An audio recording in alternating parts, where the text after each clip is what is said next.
¿Qué es el mal? Pues el mal es Satanás, el diablo. Fue destruido, pero dejó 2 atributos en tu cuerpo. Esos atributos se llaman tiniebla. ¿Qué es tiniebla? Falta de luz. Si conocieras el poder del reverso tenebroso. Tiniebla es lo que tú desconoces. Lo que tú desconoces le falta luz. Él se ha percatado de eso. Le falta conocimiento y entonces por faltarte conocimiento cometes una de errores. Entonces, ¿qué es el diablo? El diablo es los deseos de tu carne. Es imposible. Examina tus sentimientos. Sabes que es verdad.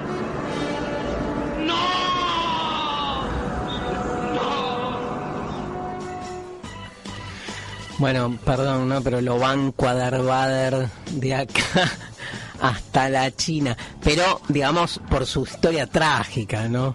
Por su historia trágica.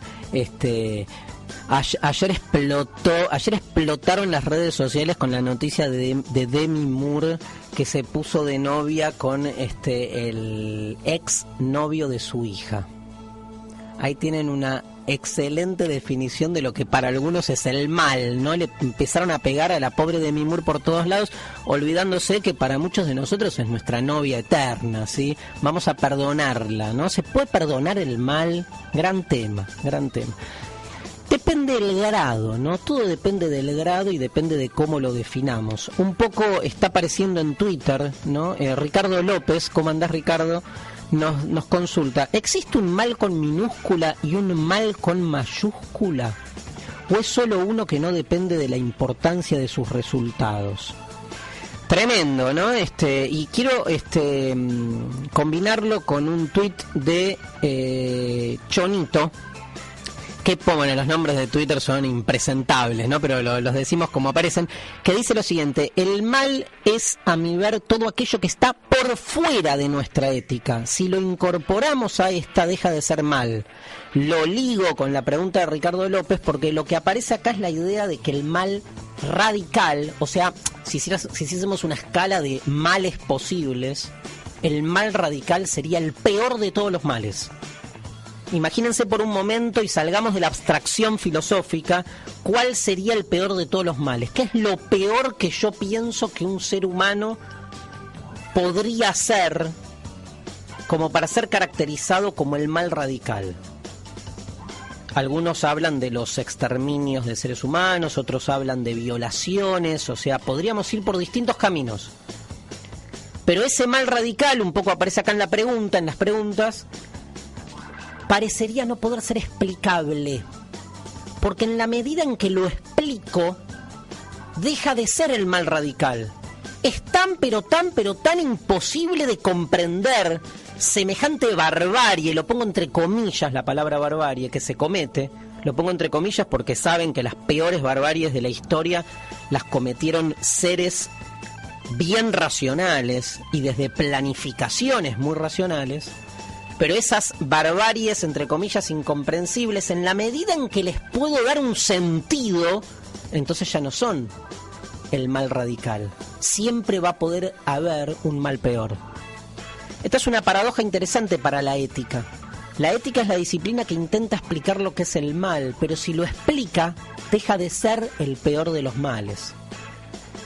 Y si no la explicamos, o sea, si nos distinguimos de ese mal radical y decimos, bueno, sí, hay un mal que es tan irracional que no hay palabras para nombrarlo, lo dotamos como de cierto aura místico que nos termina jugando en contra, porque hasta termina siendo seductor, porque hasta terminamos generando en esa especie de mal incomprensible una apropiación por sectores que dicen, bueno, no es explicable pero me moviliza o me conmueve.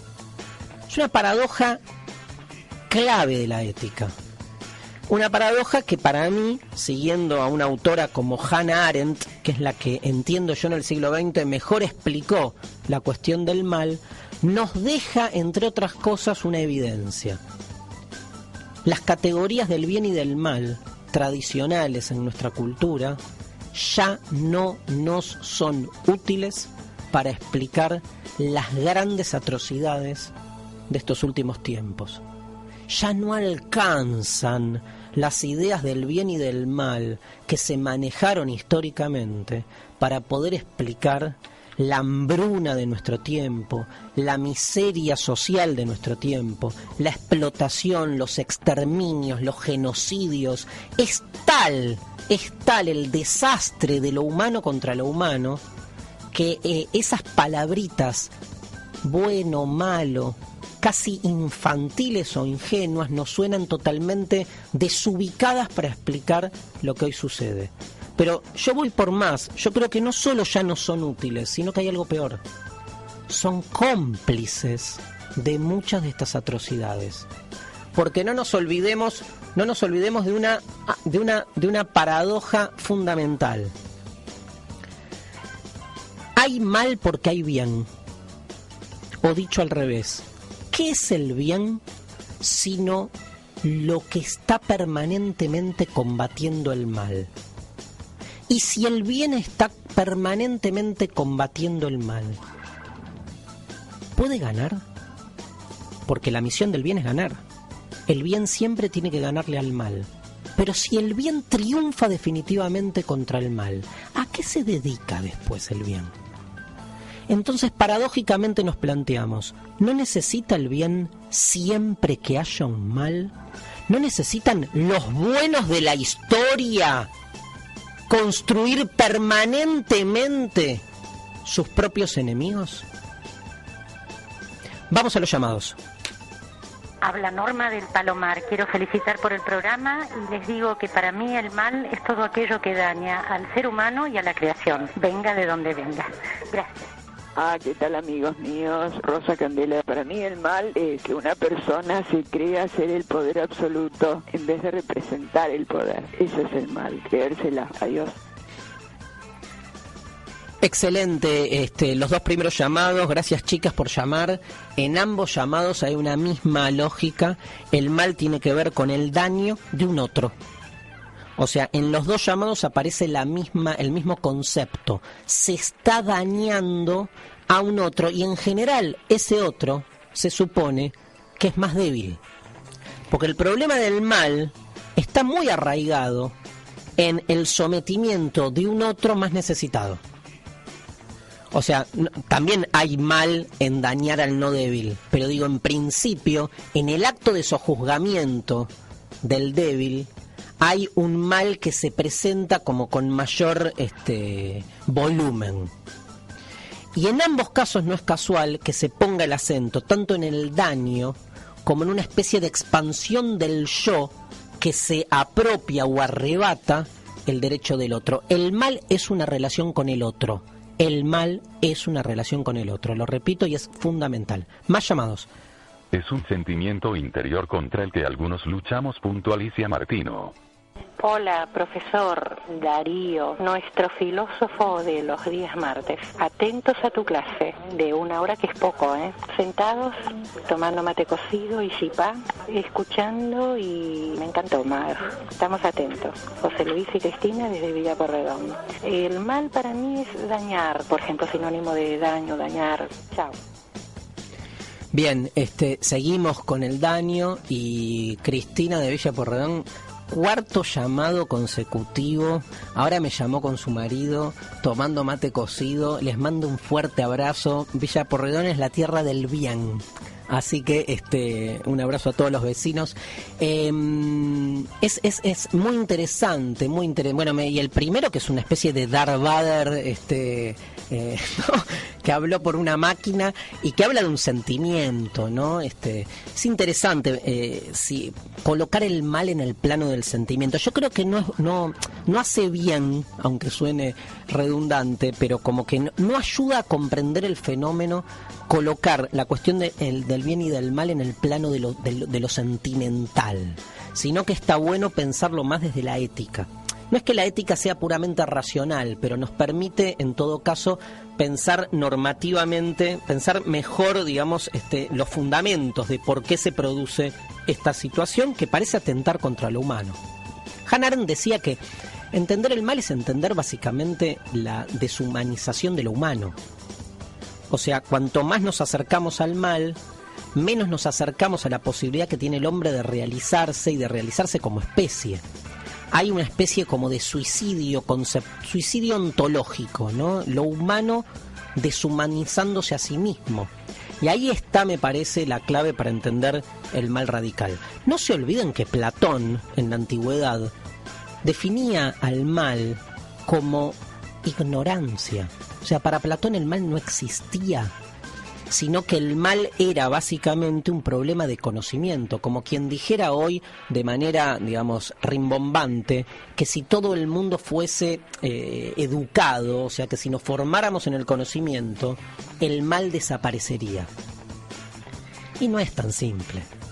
No es tan simple. La gran revolución con el tema del bien y del mal, sacándolo de esta dicotomía, dejándonos de partir de esta especie de tensión irresoluble entre un bien y un mal que parecen, digamos, mutuamente necesitarse, la produce Hannah Arendt, y esto lo vamos a ver después de la pausa. Retomo algunas de las cosas que se dijeron, ¿no? El mal siempre tiene que ver con un otro, siempre tiene que ver con un otro. Emmanuel Levinas, un filósofo que tal vez es quien más ha trabajado la cuestión de la otredad, él siempre ponía el acento en que el bien es siempre del otro. O sea, tenemos que poder salirnos de pensar al bien y al mal en función de lo que me conviene, en función de lo que tiene que ver con nuestro yo. Si traducimos la ética a una cuestión específicamente individualista o egocéntrica, pierde sentido la misma idea de la ética. Una ética basada en lo que me hace bien o me hace mal a mí deja de ser una ética, porque la ética es básicamente una relación con el otro y de apertura a la necesidad del otro. De un otro que por ser otro ya es débil. A ver si se entiende. Es débil porque es un otro, porque no la maneja, porque no la dibuja. Por eso es un otro. Entonces se merece nuestra hospitalidad, la apertura de nuestra puerta. El mal es cerrar la puerta al otro. No hace falta torturarlo para hacer el mal.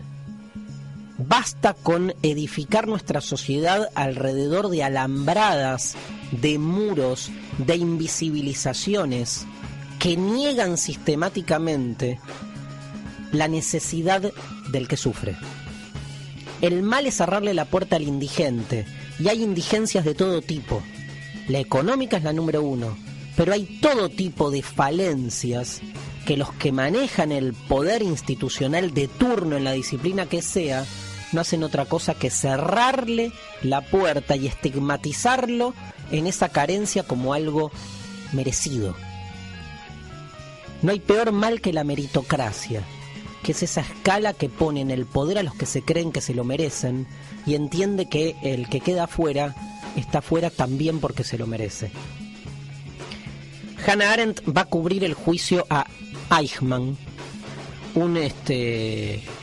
Adolf Eichmann, famoso caso de otro día lo contamos, que llega a la Argentina, finalmente es secuestrado acá en la Argentina, es tomado por, creo, no me acuerdo bien la historia, pero creo que es los servicios de inteligencia israelíes lo agarran aquí a Eichmann y se lo llevan a Jerusalén, donde le hacen un juicio donde se lo juzga por el haber sido el responsable del transporte de la mayoría de los muertos, de los exterminados en los campos de la muerte, Auschwitz, Birkenau y compañía. Y cuando a Eichmann básicamente le hacen el juicio, lo que Hannah Arendt descubre allí es un concepto que le valió mucha celebración y mucho rechazo, que es el concepto de la banalidad del mal. Hannah Arendt se da cuenta que no hay que tener motivaciones malas para cometer actos malos. Repito, no hay que tener motivaciones malas para cometer actos malos. Cuando le preguntan a Eichmann por qué hizo lo que hizo, Eichmann contesta, es más complejo esto, ¿no? Pero lo voy a reducir para que se entienda lo que voy. Es un acto pedagógico. Eichmann contesta, lo hice porque era mi trabajo. A muchos torturadores en la época de la dictadura, cuando se les pregunta cómo no pudieron detener la orden que los conminaba a ejercer el acto de tortura, decían, porque es mi trabajo. Y ya no amparándose en una obediencia debida militar, digamos, sino amparándose en otra cuestión, en que hay una motivación directa. Yo hago mi trabajo, cobro mi salario, las consecuencias de mi acto tal vez no tengan nada que ver con el motivo de mi trabajo. Esa indiferencia en los fundamentos es la clave del mal. A mí una vez yo estuve en un debate donde le preguntaban al panel quién era más malo, si Eichmann o Hitler.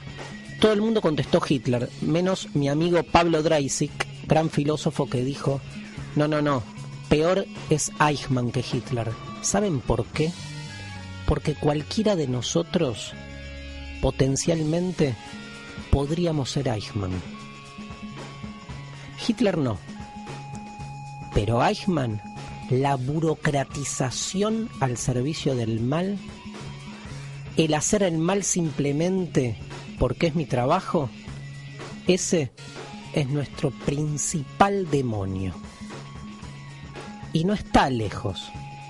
Hay muchos casos en los que negamos profundamente las consecuencias de nuestras acciones, pensando en que lo que hacemos tiene más que ver con tener un aumento de sueldo, o comprar una casa, o tener un buen premio a fin de mes.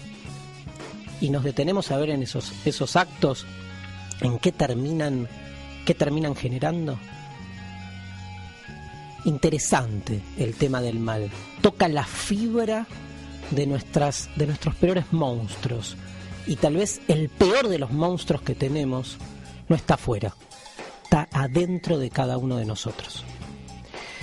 Los esperamos el martes que viene para seguir intentando nombrar lo innombrable.